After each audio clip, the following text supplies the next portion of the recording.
Grande abraço a você, nós estamos chegando para mais um Sul Minas Esporte e hoje nós vamos falar aqui, entre outras coisas, um fato lamentável que aconteceu na divisão de acesso do futebol goiano. Daqui a pouco vou mostrar a imagem para você, um jogo da divisão de acesso lá em Goiás, um fato lamentável, um policial militar despreparado, diga-se de passagem, deu um tiro na perna do goleiro, do goleiro de uma das duas equipes. Eu vou mostrar daqui a pouquinho a imagem para você. O fato aconteceu no Campeonato Goiano, na noite de ontem. O despreparo da Polícia Militar. Havia uma discussão ali, eu diria até normal, depois do final do jogo, aquele empurra-empurra. De repente chega um policial e dá um tiro de borracha, claro, na perna do goleiro. Causou um ferimento grave, o goleiro teve que ser atendido.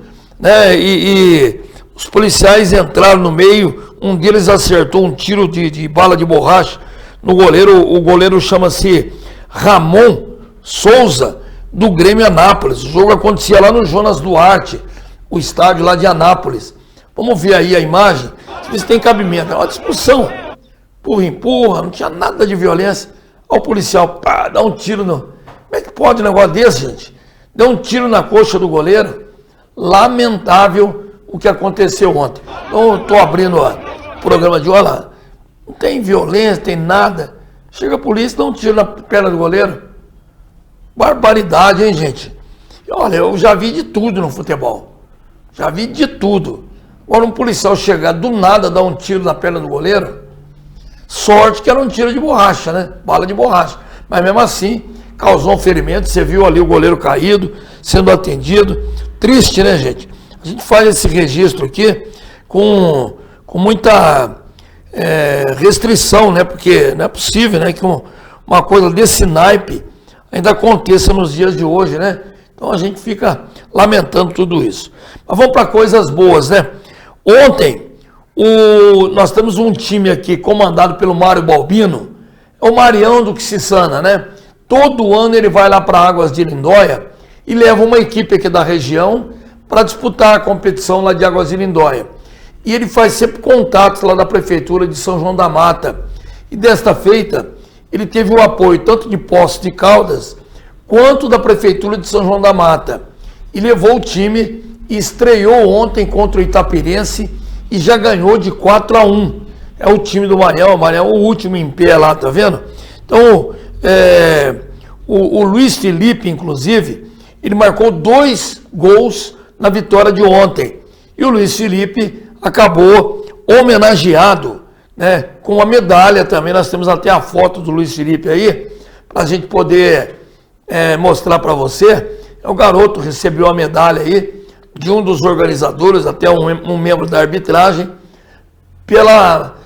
pelo desempenho dele, Então, parabéns ao time do Marião, mais uma vez conquistando um belo resultado, 4-1, e mais do que isso, mostrando a força e a competência do time, que volta a jogar daqui a pouco, a 1h da tarde. Hoje ele vai enfrentar o Nakata, lá da cidade de Araras.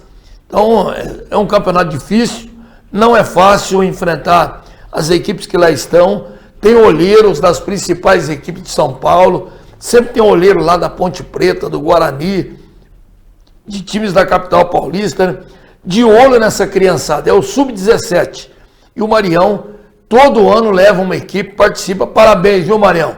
Parabéns à sua equipe. O Luiz Felipe, que se destacou. Os outros meninos que fizeram gols aí. Parabéns. Nós vamos trazer, durante a semana, todos os nomes de todos aqueles grandes artilheiros do time aí. Tá bom, Marião? Parabéns. Olha, o Campeonato Mineiro do Módulo 2 teve sequência ontem. E o jogo aconteceu entre o RT e Betim. As duas equipes estavam liderando a chave, são 2 triangulares. Ambos tinham 3 pontos ganhos. A URT tinha vencido fora de casa. O Betim tinha vencido dentro de casa e o confronto foi ontem lá em Patos de Minas. No primeiro tempo, a URT estava ganhando de 2-0. No segundo tempo, desandou a maionese da União Recreativa dos Trabalhadores. E o Betim empatou e virou o jogo no finalzinho. Ganhou por 3-2, deu um passe importantíssimo para a classificação. Nós vamos ver os gols da vitória do Betim. Começando com os 2 gols da URT aí. O goleirão saiu meio de manchete ali, né? A bola sobrou, ficou aquele bate e rebate. 1-0 para o Betim. Não adianta chorar, né?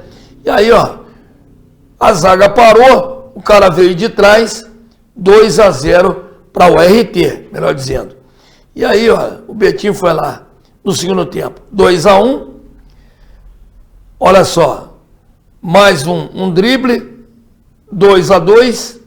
E no finalzinho do jogo, o Betim faria o terceiro, decretando a derrota da URT dentro de casa.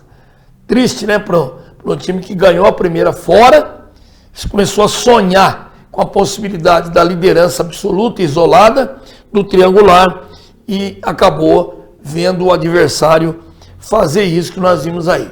Inclusive, vamos conferir a classificação dos 2 triangulares.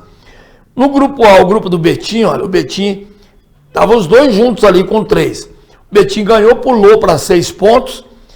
Num campeonato, numa fase de 4 jogos, o time ganhar 2, como aconteceu com o Betim, é um passo maravilhoso aí para subir, né? Que sobe um de cada chave. Hoje o Betim, com 6 pontos, subiria. Em segundo, a URT com 3. E em terceiro, o Valério, que não ganhou ponto ainda. No outro grupo, o grupo do Aimorés, o Aimorés lidera com 4 pontos. Em segundo, o Mamoré, que ontem empatou. Não sei se nós temos os gols do Mamoré aí. Nós não temos gol do Mamoré, mas nem pode ter, né?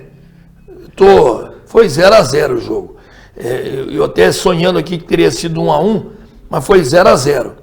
Então o Mamoré tem 2 empates. Tinha empatado em casa com o Aimorés, né, o Mamoré, e ontem empatou lá em Montes Claros, com o Norte Sport, que ficou na rabeira do grupo lá. Tem 1 ponto só, o Norte Sport, que foi uma das melhores equipes da primeira fase. Liderou de ponta a ponta até na última rodada da fase de classificação. Só que aí pôs um time misto, reserva para jogar contra a Caldense. Foi bom para a Caldense, que a Caldense se livrou do rebaixamento, mas o Norte Sport perdeu o primeiro lugar para o URT. E ontem, jogando em casa, não tinha perdido nenhum ponto dentro de casa. Perdeu ontem. Perdeu 2 pontos para o Mamoré, né? Porque quem empata deixa de ganhar ganhar 1. Se vencesse, ganharia 3. Deixou de ganhar 2. Ficou mais difícil a situação do Norte Sport. Melhor aí pro Aimorés, que está liderando. E agora vão se enfrentar, né? O Aimorés recebe, inclusive, em casa, o Mamoré. E a tabela vira. A gente vai ter aí os demais jogos que nós vamos trazer ao longo da semana aqui para você. Mas ficou difícil a situação do Norte, né? E a URT deixou de dar um passo importante, jogando em casa, permitiu uma virada depois de estar ganhando de 2-0. É triste, né? Eu acompanhei os companheiros lá de Patos de Minas, né? Através das emissoras de rádio de lá. Foi uma choradeira geral, não só do torcedor, mas principalmente da diretoria da URT. Vamos fazer assim, nós vamos para um pequeno bloco de intervalo, daqui a pouco a gente volta, porque tem muita informação ainda aqui, tá bom?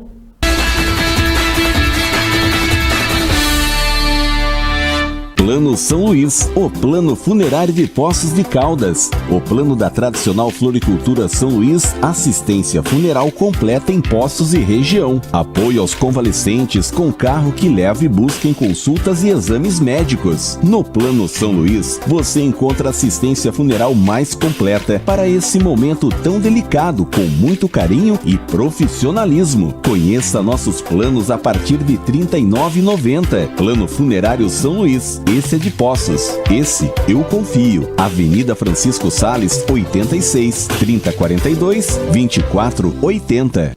Estamos aqui, vivendo o dia a dia das nossas cidades. Somos vizinhos, conterrâneos e profissionais de saúde. Uma rede de pessoas que cuida e coopera para levar tranquilidade e qualidade de vida a cada canto do Brasil. O maior sistema cooperativo de médicos do mundo está aqui. Aqui tem gente. Aqui tem vida. Aqui tem Unimed.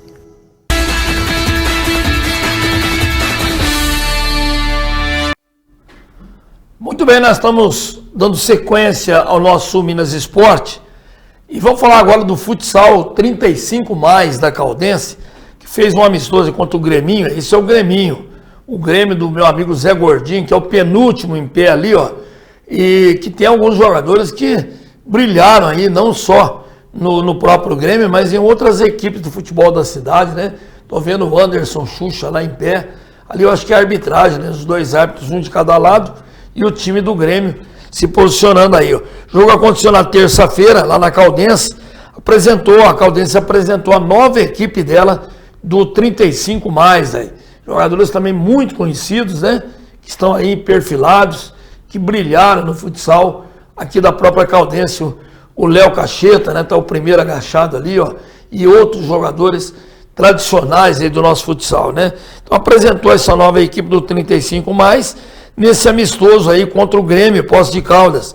Na estreia, a Caldense terminou o primeiro tempo perdendo por 2-1. Depois de algumas substituições, a equipe voltou a marcar no segundo tempo, mas não conseguiu conter o ataque do Grêmio, que encerrou a partida vencendo pelo placar de 5-3. Os gols do Poços de Caldas, do Grêmio Poços de Caldas, foram do Pivete, que fez 1, o Tatu fez 2, o Biju e o Wellington. E pelos lados da Caldense, o Guilherme fez 2 e o Léo Cacheta marcou 1 gol. Então aí o 35+ da Caldense, que aí agora a gente vai ver muito mais vezes, né? E o Belotto, que é o diretor técnico lá do futsal da Caldense, está sempre alimentando a imprensa aí com as informações, e sem dúvida que nós vamos estar sempre divulgando aqui dentro do nosso programa, né, que é o programa que a gente tem sempre abordado, o especializado da Caldense de forma geral. Por exemplo, nós temos aqui uma informação também do filho de um ex-atleta do basquete da Caldense, que está na seleção brasileira, né? Eu estou falando de um atleta que brilhou, foi o segundo cestinha do jogo contra a Letônia, que classificou o Brasil para a Olimpíada de Paris. Aconteceu domingo, a seleção brasileira masculina de basquete garantiu a vaga na Olimpíada de Paris, e ao vencer a Letônia por 94-69, nós já trouxemos essa informação, falamos inclusive do filho desse jogador que brilhou aqui na própria Caldense, né?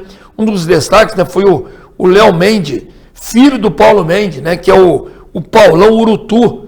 Exato, você está vendo aí, pai e filho e pai, né, na verdade, pela ordem da foto, que defendeu a Caldense nas categorias de base e teve também passagem por grandes equipes aí tradicionais do país, né, como Franca, além de ter defendido a própria seleção brasileira de basquete. Então, nessa seleção também, nós tivemos o Raulzinho, né, o Raulzinho Neto, mas o Raulzinho teve uma lesão lá no começo do pré-olímpico e não participou desse jogo, ficou de fora lesionado, mas tomara que dê tempo da recuperação dele para estar também junto aí com o Léo Mendes, né, que fez 20 pontos, ficou atrás apenas do Caboclo, né, que aliás o Caboclo fez uma cesta fantástica, né, lá do meio da quadra, 3 pontos, 21 anotou o Caboclo.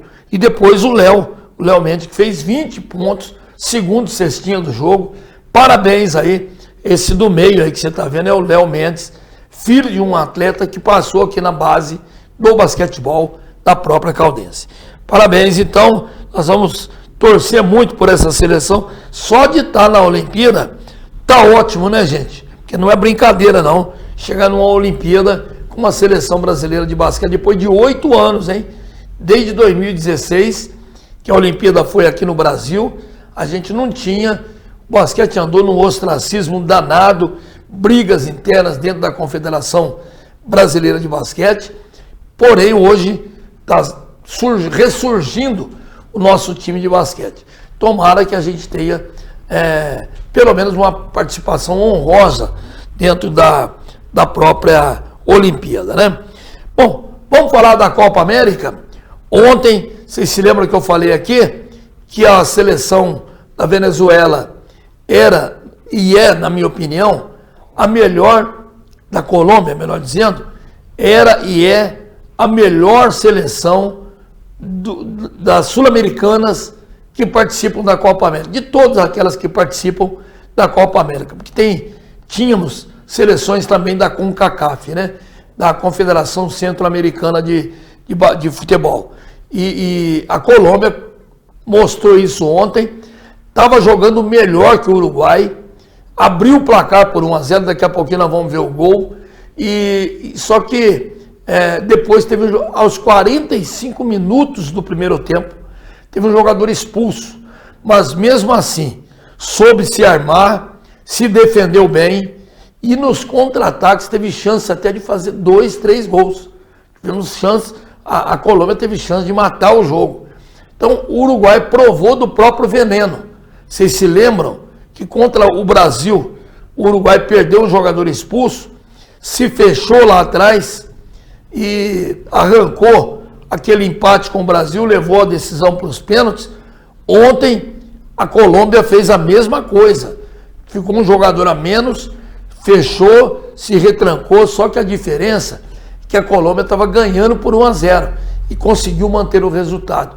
Vamos ver o gol da Colômbia. Foi uma bola de escanteio, o zagueirão chegou lá, meteu o cocuruto na bola, ela passou ali entre a trave e o goleiro. 1-0 para o futebol colombiano. Então o que vai acontecer agora? Colômbia e Argentina, a grande final da Copa América no domingo. E sem dúvida alguma, é um confronto de gigantes. E eu repito o que eu falei aqui. Para mim hoje, a Colômbia está jogando mais que a campeã do mundo, que é a Argentina. Na Copa América, a Colômbia está jogando mais que a Argentina. Completou ontem 28 partidas invicta a Colômbia. É claro que cada uma tem um jogador meio veterano, né? A Colômbia, por exemplo, tem o James Rodrigues, que já está pelo menos no futebol do Brasil, não está mostrando o que ele mostrou na Copa América. E na Argentina, o Messi, visivelmente, não é mais o mesmo Messi. Ninguém joga eternamente no mesmo nível. Claro que ele ainda faz a diferença. Ninguém duvida da capacidade do Messi de decidir um jogo. Só que não é mais como era antigamente, né?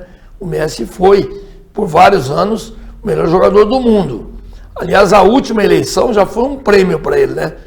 Não foi porque ele era o melhor, não. Foi para dar um presente, né? Como o último prêmio de melhor do mundo, ele já estava no futebol dos Estados Unidos. Mas tudo pode acontecer. Não é porque eu entendo que a Colômbia está jogando mais que a Argentina, que a Argentina não possa ganhar. Decisão é decisão, principalmente no nível de uma decisão de Copa América. Então pode acontecer da Argentina ganhar da Colômbia, ter um dia mais acertado do que o da Colômbia, né? E jogar melhor que a Colômbia. Mas futebol por futebol, hoje, na minha opinião, como cronista esportivo, a Colômbia tem um time mais acertado do que o time da Argentina. Mas vamos aguardar para a gente ver, né? Domingo, a grande final. Nós vamos para o nosso bloco de intervalo. Daqui a pouquinho temos mais informações para você. Até já.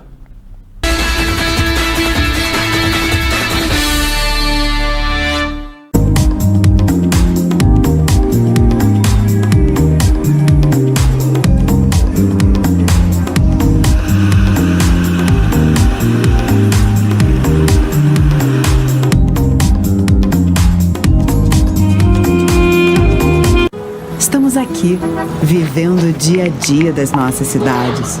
Somos vizinhos, conterrâneos e profissionais de saúde.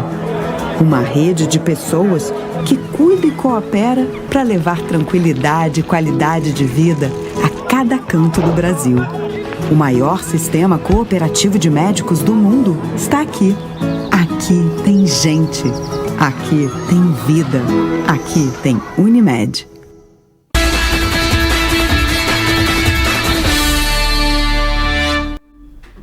Muito bem, nós estamos de volta com o nosso Sul Minas Esporte. Olha, ontem nós tivemos um jogo válido pela terceira rodada da Copa do Brasil, porque nós tivemos aquela tragédia lá no Rio Grande do Sul e os clubes gaúchos, o Internacional, a Juventude, o próprio Grêmio, tiveram jogos que estão sendo realizados agora.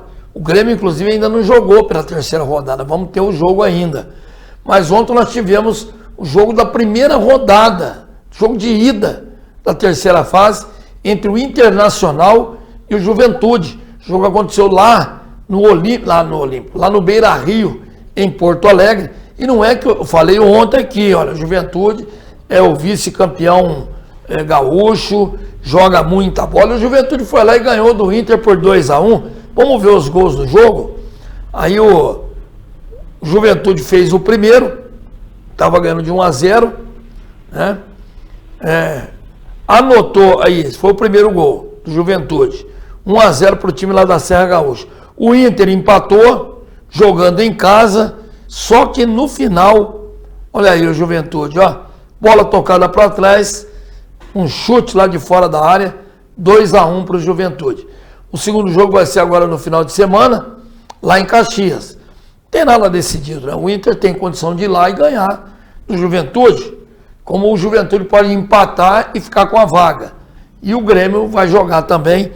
Posteriormente nós vamos informar aqui sobre o jogo do Grêmio. E falando aqui também agora do Campeonato Brasileiro da Série A, o Brasileirão, nós tivemos os resultados de ontem.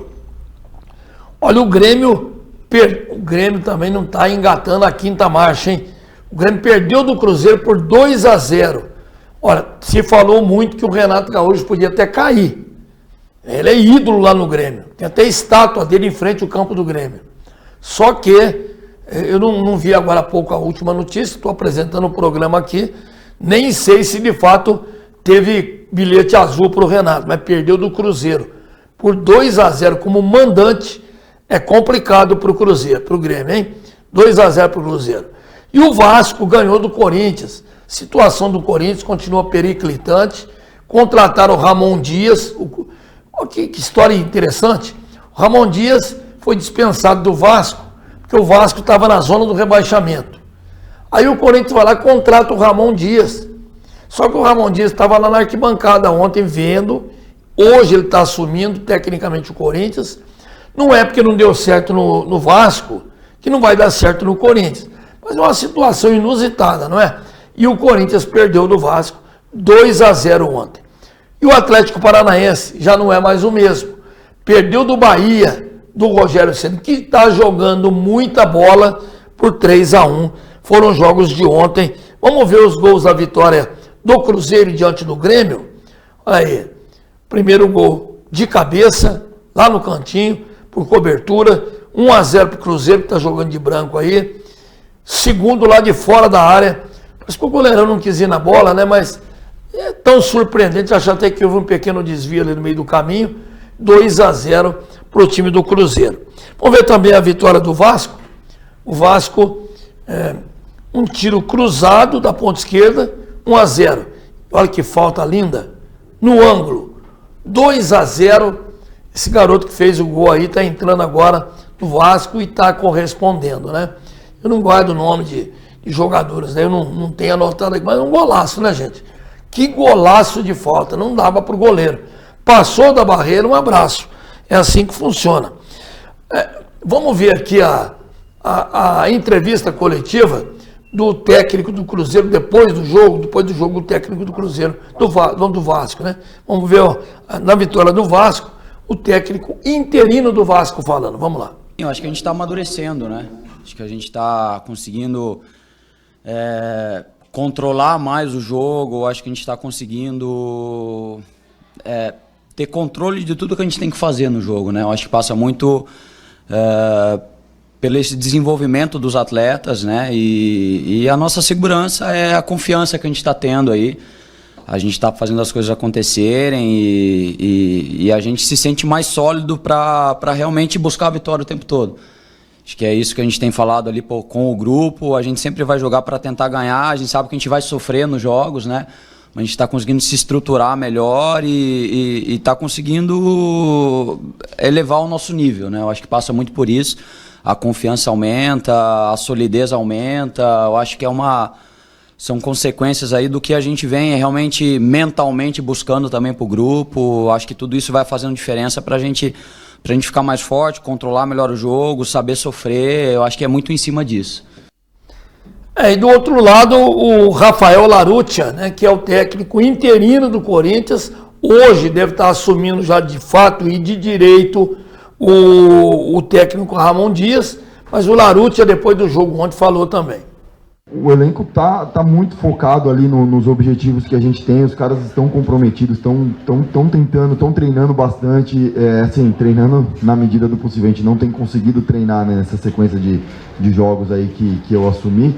A gente treinou pouco, a gente mais recuperou, mas o ambiente interno ali no dia a dia é tranquilo, assim, o grupo tá blindado, o Fabinho faz muito bem esse papel também ali de blindar o elenco, né, para que eles tenham a tranquilidade de poder trabalhar e de colocar a energia necessária ali no dia a dia. Então, eu até falei para eles agora no vestiário, eu tenho certeza que vai virar essa chave, porque eles estão lutando, eles estão batalhando e as coisas vão acontecer, vai dar certo. Ô Silas Lafayette, hoje eu não vou falar mal do Corinthians, tá bom? Faltou 3 gols pro Corinthians vencer ontem. Perdeu de 2-0 do VAR, mas não vou falar mal não. Vamos dar sequência no programa aqui, tá, Silas? Fica triste não que vai melhorar. Vamos ver a classificação? A classificação da Série A tem ainda o líder Flamengo lá na frente, lá em cima. Hoje, como diz aquele cronista das antigas, né? Se o campeonato tivesse terminado hoje, o Flamengo seria o campeão, né? Brincadeira, meu jeito. Tô parodiando aqui um cara, não vou nem falar o nome por ética, mas teve de fato um cronista lá nas antigas, lá do Rio, que falou isso. Então o Flamengo tem 31 pontos, o Botafogo tem 30, tá junto com o Palmeiras. E na quarta posição o Bahia, Bahia do Rogério Ceni, está no G4, 30 pontos. E esses times aí são aqueles mais credenciados a disputarem a Copa Libertadores da América, né? Porque os 4 melhores vão direto para a Libertadores. Aqueles que estão em azul ali, são os que teriam que disputar hoje a pré-Libertadores. Hoje seriam o São Paulo com 27 e o Cruzeiro que tem 26. Aquela zona abóbora são os times da Copa da Copa América, da Copa Sul-Americana, melhor dizendo. O Atlético Paranaense, o Fortaleza, o Bragantino, o Vasco, o Internacional e o Juventude. 2 gaúchos ali. Outro gaúcho está na zona do rebaixamento. Ali tem o Atlético Mineiro, o Criciúma, o Vitória e o Cuiabá. E na zona vermelha, o Corinthians, o Grêmio, o Atlético Goianiense e o Fluminense. O Grêmio tem um jogo a menos ainda. Vocês se lembram que eu falei aqui que é uma faca de 2 gumes? Que se o Grêmio ganhasse os 2 jogos que tinha a menos, ele poderia pular para o meio da tabela. Mas que era uma situação assim, se perder também esses 2 jogos, aí afunda de vez. E não é que ele perdeu ontem em casa, do mandante, diante do Cruzeiro, então a situação está periclitante. Agora o Fluminense, se não abrir o olho, vai cair. Tem 4 pontos a menos que o penúltimo colocado. É muita coisa, hein? Uma vitória só não tira o Fluminense. Olha, para você ter uma ideia, o primeiro fora da zona do rebaixamento tem 14 pontos. O dobro de pontos que tem o Fluminense. Tá difícil, hein? Bom, hoje tem mais jogos. Vamos conferir os jogos de hoje? Hoje nós teremos aí o Palmeiras jogando contra o Atlético Goianiense, lá no Allianz Parque, em São Paulo. O Flamengo, lá no Maraca, recebe o Fortaleza, é líder o Flamengo, mas o Fortaleza é um time tinhoso, hein? O Criciúma pode afundar ainda mais o Fluminense, o jogo é lá em Criciúma, na região Carvoeira, lá de Santa Catarina. O Atlético Mineiro, lá na Arena MRV, enfrenta o São Paulo.